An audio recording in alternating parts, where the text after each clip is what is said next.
মে come in sir. আসো, তুমি কি ইন্টারভিউ দিতে আসছো? জি জি, আমি ইন্টারভিউ দিতে আসছি। তোমার ফার্স্ট কোশ্চেন, বলো তো এশিয়ার মধ্যে শ্রেষ্ঠ কবি কে? রবীন্দ্রনাথ ঠাকুর।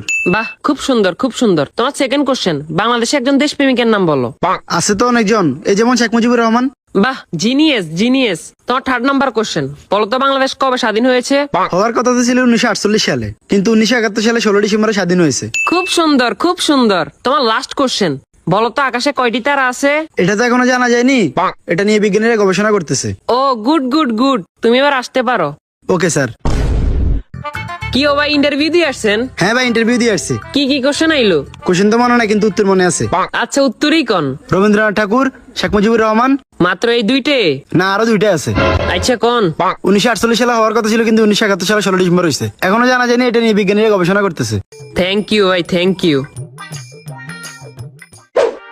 মে আই কামিং স্যার? আসো। তোমার নাম কি? রবীন্দ্রনাথ ঠাকুর। তো তোমার বাপের নাম কি? শেখ মুজিবুর রহমান।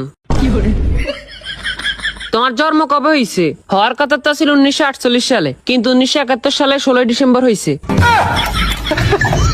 এই বেটা, তুই পাগল হয়েছিস নি? এটা এখনো জানা জানি, এটা নিয়ে বিজ্ঞানীরা গবেষণা করতেছে। No, no, no, no.